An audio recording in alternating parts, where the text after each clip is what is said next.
بسم اللہ الرحمن الرحیم۔ السلام علیکم ورحمۃ اللہ وبرکاتہ۔ تذکیر الحدیث کے سبق نمبر 83 کے ساتھ عارف الوی حاضر خدمت ہے۔ آج کے سبق میں انشاءاللہ العزیز ہم معارف الحدیث کتاب الرقاق کی حدیث نمبر 83 کا مطالعہ کریں گے۔ اللہم صلی علی محمد وعلی آل محمد کما صلیت وسلمت وبارکت ورحمت وترحمت علی ابراہیم وعلی آل ابراہیم انک حمید مجید۔ عبید بن خالد رضی اللہ تعالیٰ عنہ سے روایت ہے کہ رسول اللہ صلی اللہ علیہ وسلم نے دو شخصوں کے درمیان مواخات قائم فرمائی، یعنی اس وقت کے دستور کے مطابق ان کو باہم بھائی بھائی بنایا۔ پھر یہ ہوا کہ ان میں سے ایک صاحب قریبی ہی زمانہ میں جہاد میں شہید ہو گئے۔ پھر ایک ہی ہفتہ بعد یا اس کے قریب دوسرے صاحب کا بھی انتقال ہو گیا، یعنی ان کا انتقال کسی بیماری سے گھر ہی پر ہوا۔ تو صحابہ کرام رضوان اللہ تعالیٰ علیہم اجمعین نے ان کی نماز جنازہ پڑھی۔ رسول اللہ صلی اللہ علیہ وسلم نے نماز جنازہ پڑھنے والے ان اصحاب سے دریافت کیا کہ آپ لوگوں نے نماز جنازہ میں کیا کہا، یعنی مرنے والے بھائی کے حق میں تم نے اللہ سے کیا دعا کی؟ انہوں نے عرض کیا کہ ہم نے اس کے لیے یہ دعا کی کہ اللہ تعالیٰ اس کی مغفرت فرمائے اور اس پر رحمت فرمائے، اور ان کے جو ساتھی شہید ہو کے اللہ تعالیٰ کے قرب و رضا کا وہ مقام حاصل کر چکے ہیں جو شہیدوں کو حاصل ہوتا ہے، اللہ تعالیٰ ان کو بھی اپنے فضل و کرم سے اسی مقام پر پہنچا کے اپنے اس بھائی اور ساتھی کے ساتھ کر دے، تاکہ جنت میں اسی طرح ساتھ رہیں جس طرح یہاں رہتے تھے۔ یہ جواب سن کر رسول اللہ صلی اللہ علیہ وسلم فرمایا، پھر اس کی وہ نمازیں کہاں گئیں جو اس شہید ہونے والے بھائی کی نمازوں کے بعد، یعنی شہادت کی وجہ سے ان کی نمازوں کا سلسلہ ختم ہو جانے کے بعد انہوں نے پڑھی، اور دوسرے وہ اعمال خیر کہاں گئے جو اس شہید کے اعمال کے بعد انہوں نے کیے، یا آپ نے یوں فرمایا کہ اس کے وہ روزے کہاں گئے جو اس بھائی کے روزوں کے بعد انہوں نے رکھے۔ راوی کو شک ہے کہ نماز کے بعد رسول اللہ صلی اللہ علیہ وسلم نے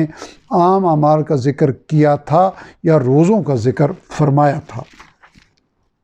اس کے بعد رسول اللہ صلی اللہ علیہ وسلم نے ارشاد فرمایا، ان دونوں کے مقامات میں تو اس سے بھی زیادہ فاصلہ ہے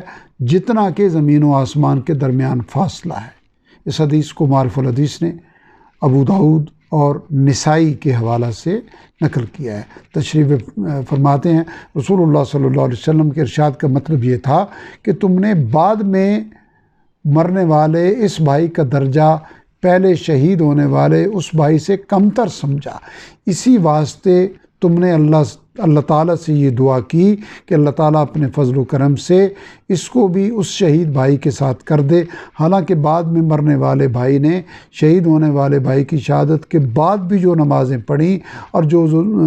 روزے رکھے اور جو دوسرے اعمال خیر کیے، تمہیں معلوم نہیں کہ ان کی وجہ سے اس کا درجہ پہلے شہید ہونے والے اس بھائی سے بہت زیادہ بلند ہو چکا ہے، یہاں تک کہ دونوں کے مقامات اور درجات میں زمین و آسمان سے بھی زیادہ فرق اور فاصلہ ہے۔ رائے خدا میں جان دینا بلا شبہ بہت اونچا عمل ہے اور اس کی بڑی فضیلتیں ہیں، لیکن نماز، روزہ وغیرہ اعمال خیر اگر اخلاص اور احسانی کیفیت کے ساتھ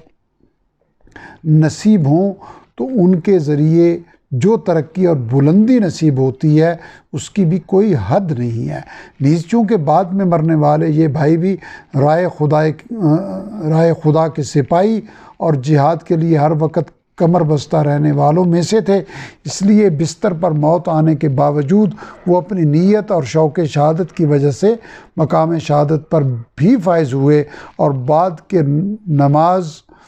روزہ وغیرہ اعمال خیر نے ان کے درجہ کو اس قدر بلند کر دیا کہ رسول اللہ صلی اللہ علیہ وسلم نے دونوں کے درجوں میں زمین اور آسمان سے زیادہ فاصلہ بتلایا۔ رب ذوالجلال اپنی رحمت و کرم سے نبی کریم صلی اللہ علیہ وسلم کے ہر ارشاد سے حاصل ہونے والے خیر سے ہمیں اپنے آپ کو آراستہ کرنے اور ہر لمحہ رب ذوالجلال کی رضا کا طالب بنائیں۔ اللہم صلی علی محمد وعلی آل محمد کما تحب و ترضی، وآخر دعوانا الحمد للہ رب العالمین۔